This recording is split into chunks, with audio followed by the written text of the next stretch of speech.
My name is Hafsa. I use any pronouns. I work a lot in LGBTQ plus inclusion. I do visibility for queer Muslims, and I'm currently a trustee of Gendered Intelligence, a trans-led trans inclusion charity. So I'll preface this by saying I'm not a bi scholar, but this is just my interpretation. I identify as bisexual. For me, I am someone who experiences sexual and romantic attraction towards people of a similar and dissimilar gender identity to my own. To me, bisexuality, in reference to myself, is um, regarding all people of all genders and of no gender identity as well. Um, and some people use bi as an umbrella term to cover people who are biromantic or hold other identities within the bi umbrella. And yeah, there's a lot of misconceptions about bi identities, and I really want to dig deep into them and why they're not accurate. I think the biggest one is that bi inherently means two, which really frustrates me because we don't say that about someone who's like bilingual, for example. There's no inference that there's only two languages that exist in the entire world.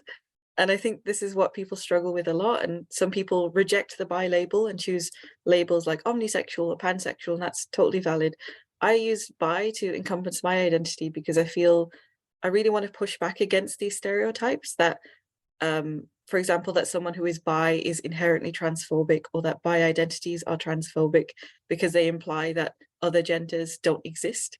And I just think that's not true. I mean, the way we look at bi, well, we would call it bisexuality back in the day, but the way we look at bi identities now has always been inclusive of all gender identities. And it's unfortunately something that's been taken by bigots and people that don't accept bi people to imply that we are exclusionary to other people within our sort of wider LGBTQ plus spectrum. I mean, you may have seen initiatives like hashtag Be with the T, where it's bi people gathering together to show, look, we are trans inclusive. We're not trying to push out other members of our community.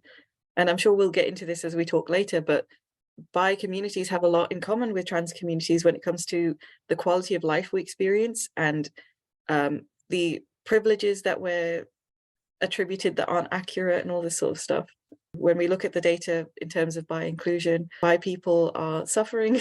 I mean, I don't need to go into detail into it, but this isn't news to me and it shouldn't be news to a lot of people who are in this sphere. But bi people do not have a straight privilege. Bi people cannot switch our attractions off. We can't just be straight. We are still bi regardless of who we are seeing and who we are not seeing. The way people talk about bi people doesn't just disappear when we are in certain spaces. For example, if someone sees me with a person and assumes that I am straight, which happens frequently, I can't switch the part of my brain off that's bi. I'm going to hear people say a lot of biphobic things. I'm going to see media that is biphobic. I'm going to be around a biphobic world that doesn't believe that bi people exist. And this is going to continue for people who are trans. For example, there's a lot of very bigoted conversation around non-binary people and passing and what it takes to be trans, which I'm not a scholar in, but again, I wholeheartedly disagree with that there is a right way to be trans as well. There is no right way to be bi. And yeah, the amount of times people have just assumed that I'm straight and making a big fuss of like, but why do you care? Why does it matter that you're bi? Because you can just choose. And to me, that discussion leads to so much, it leads to a dangerous territory of what I call bi conversion therapy, where people are told, well, you might have this identity, but you can just choose. You can choose to be straight. This isn't an issue. You're making it a problem because you have the capability of not being this thing. Queer people can't choose our identities like that. That's not how the world works. We can't choose who we are attracted to or who we care for. And moreover, the discussions that happen around us. And although I'm not a bi man, for example, we see the discourse on bi men. And you may have seen Vineet Mehta's hashtag bi men exist going around. And that was a really important movement where people were sharing pictures and stories, you know, by and for bi men, explaining like, yeah, we do exist. And we're also muddled in the conversation of, can't you just be gay? Can't you just be straight? And as someone who was socialized as a woman for much of my life, I'm genderqueer, but I was socialized and raised as female for a large part of my life. There's a lot of discourse around bi women being inherently sexualized and being solely for the male gaze, and sort of diminishing our own identities, our own romantic and or sexual feelings towards others.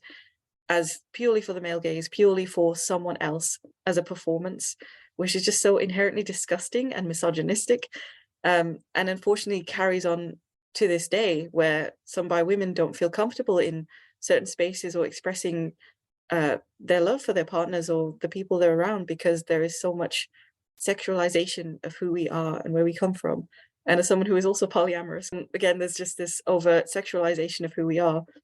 And this coupled with all of this, this misattribution of straight privilege, again tells us that our identity is not a valid one, that it simply exists for other people, that we're just wanting to spice our life up a little bit, just add a little bi in there, or that this misconception that everyone is a little bit bi, which I also disagree with a little bit, just because bi identities aren't just, a little bit interesting to chuck in there. This is a lot of people's identity. This is who we are.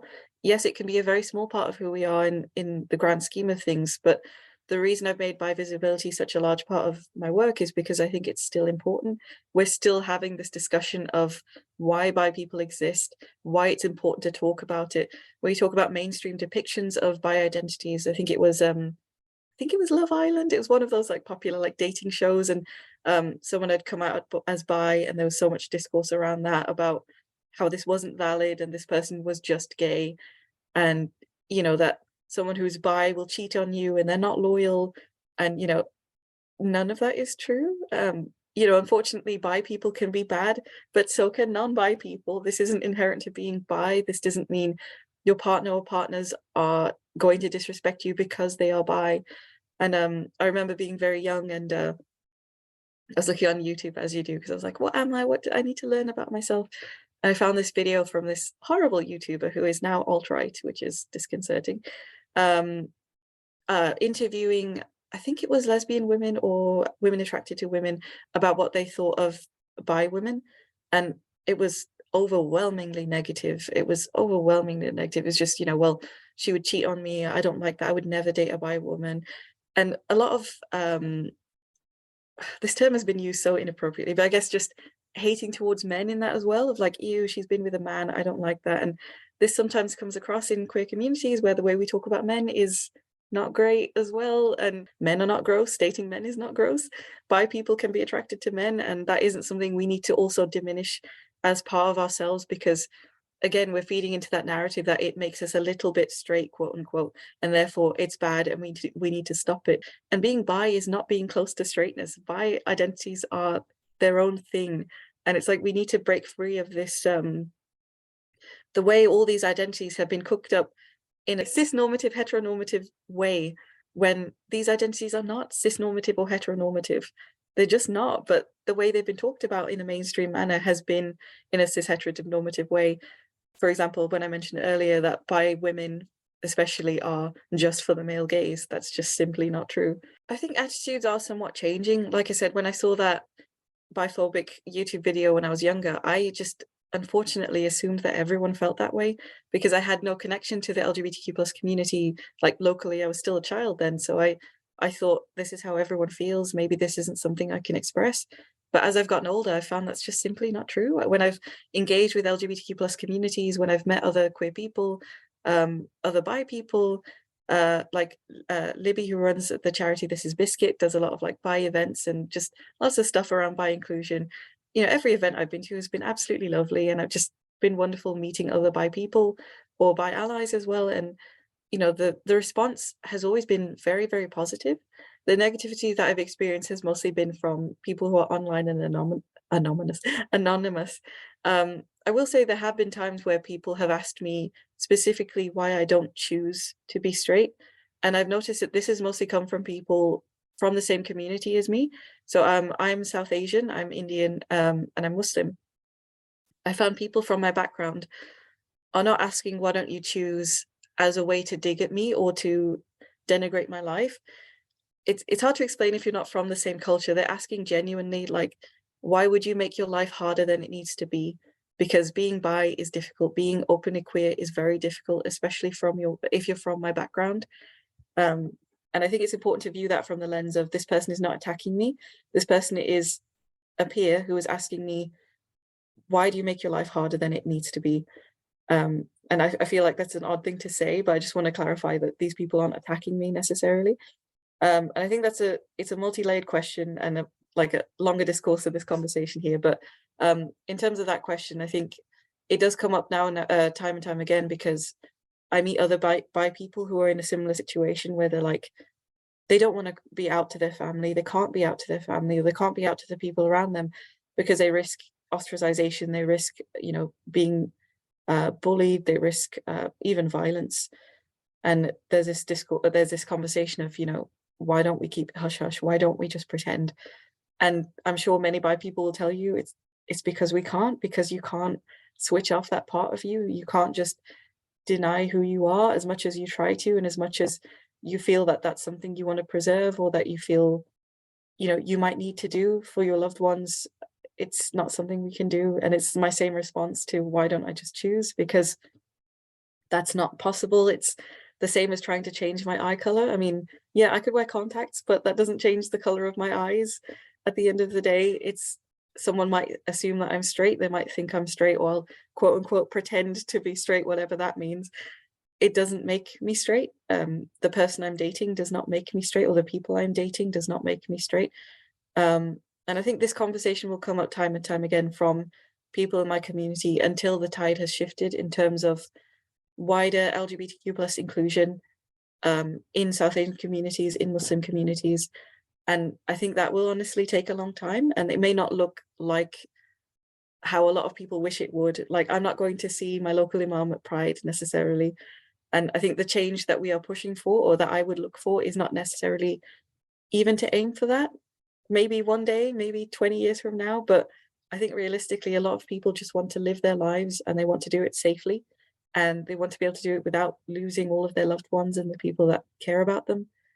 So, I mean, I hope that I get that question less and less, but when I do get that question, often I feel like it's coming from a bi ally or a bi person saying, please, I just want to know what I can do here. Tell me I can switch this off.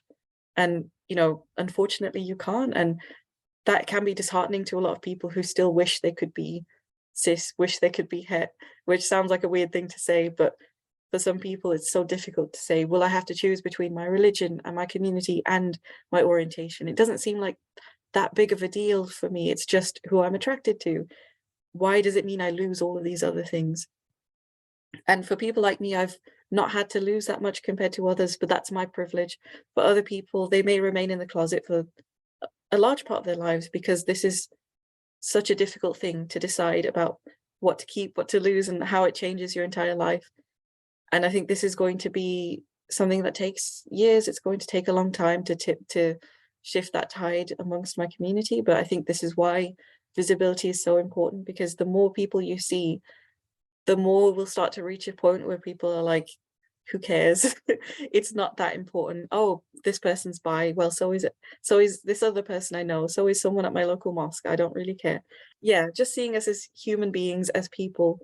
We have to make it a big thing right now, because it's still a huge thing. It's still such a pause moment of like, what did you just say? Like, even now when I work in LGBTQ plus inclusion and I go to speak to people about it, they're still shocked when I say that I am queer or that I am bisexual, because they've already assumed that I'm an ally and that I've just come to speak to them as an ally. And I want to reach a point where it is not surprising, where people just are tuning out to what I'm saying, because like, yeah, we've heard it before.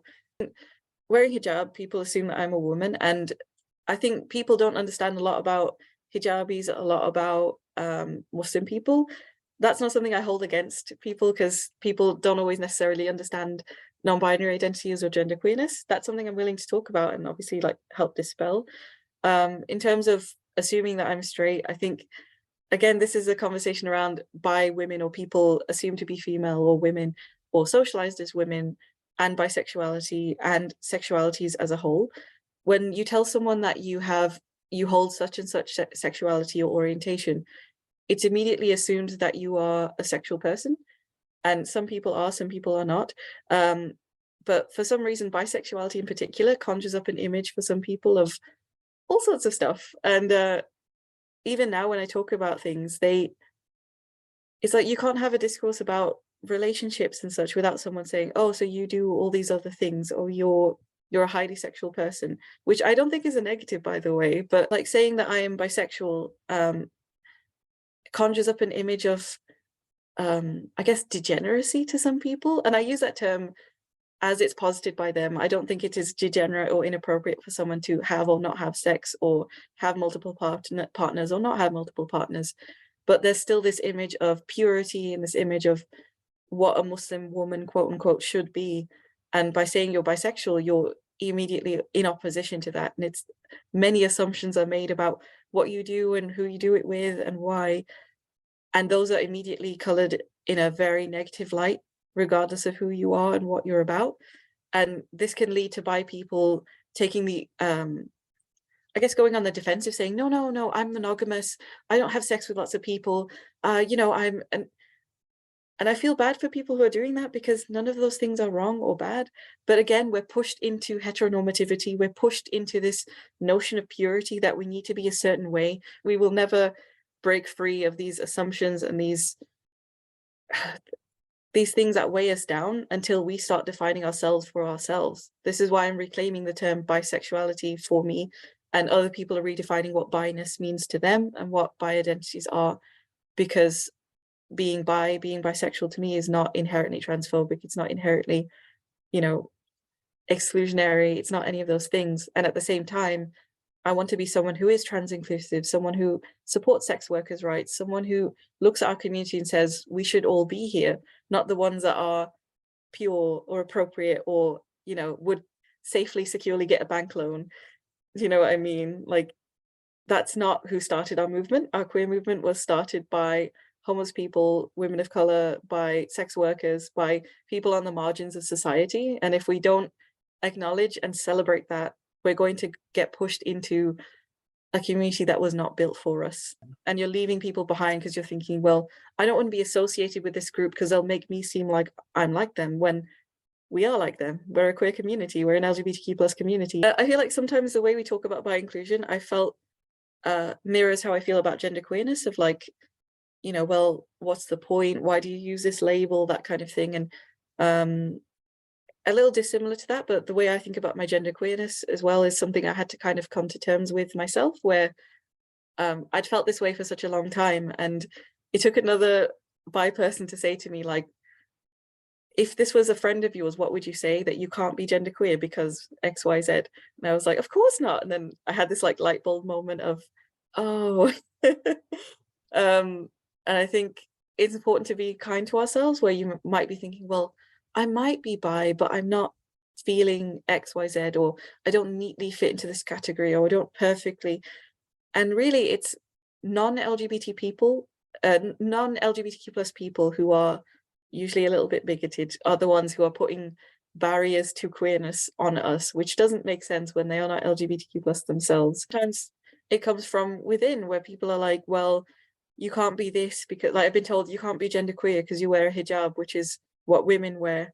And then I have to pull out my Quran and be like, actually, hijab is not just what women wear or what hijab is. It's a very specific thing. Like, different people keep hijab in different ways. I don't know, I think people, that people are gatekeeping queerness, or gatekeeping transness, gatekeeping bi-ness. And these are people sincerely to avoid. You might meet people when you've just come out who are telling you that you can't be bi, or that you can't be trans, or that you can't be whatever your identity is, because it doesn't neatly fit into what they've deemed queer enough, or trans enough, or LGBTQ plus enough. And those people are only ever going to weigh you down, because only you can define you for yourself, not someone else. Like, the amount of people that tell me I can't be genderqueer when, I've covered my hair most of my adult life. Have you? Like, do you know what that feels like, that unique experience, and how that might affect how you perceive your gender? And yet it's non-Muslim people, non-hijabis, that are telling me I can't be this or I can't be that, when I've had a very unique life experience. So have many LGBTQ plus people. And yet we're told, actually, no, you can't be this because you haven't done this, or you haven't taken this hormone, or you haven't had the surgery, XYZ. And none of these things help us as a community. All they do is gatekeep further. And that's something we need to look within ourselves to think, well, are we gatekeeping others in the discourse we're having? Or, you know, for example, when I talk about my bisexuality, I'm talking about myself. I'm not defining biromanticism, for example, because I'm not someone who has who's biromantic. You know, just making sure that we're being inclusive when we talk about who we are and about our unique experiences, and not assuming something for someone else where, you know, just because you see things one way doesn't mean someone else is. Like, I consider myself a genderqueer bi person. That doesn't mean every hijabi is genderqueer and bi. You know, it's simple things like that where we're not making these assumptions and they affect other members of our community. I guess just like a general question, like, oh, cool. Do you know of any bi events? Just a very general, I don't actually care, but you know, let's move on. Or I'm also bi. Tell me about what's around, or what I can check out. Just a simple question that's an acknowledgement without having to sort of justify it, because it shouldn't have to be this massive discourse. It shouldn't have to be this massive conversation where, you know, we're having this entire like discussion about it when it's like, oh, you're bi, cool. Anyway, Search Biscuit, or This Is Biscuit, I think it is a lovely organization in supporting bi inclusion. You can search up bi pride and what comes up around that. Honestly, I think the way resources have improved, if you just search bi, hopefully, you know, fingers crossed, you'd find some wonderful resources. Stonewall has some good resources as well on bi inclusion. Um, I think what I found most valuable though is reading experiences from other bi people. So I've really enjoyed reading books from bi people, like Lo Shearing's book, Sherry Eisner's book, Vineet Mehta's book, um, and also blogs, social media posts, that kind of thing. The more you read from bi people, if you're bi yourself, you'll find yourself nodding and being like, this is what I needed to hear. If you're not bi, you're going to see what life is like for us, because, you know, we've talked at length about this, but you might also be in that place where you're thinking, what's the point? Why are we talking about it? Bi stuff is just like a step down from heterosexuality. We are and have never been heterosexuality's little cousin. We are a separate identity. We have our own barriers in life and when it comes to engaging with the LGBTQ plus community sometimes. And it's important to hear what we are saying and to learn from us. And hopefully you can find some wonderful bi people out there. And I've given you a few little things to check out.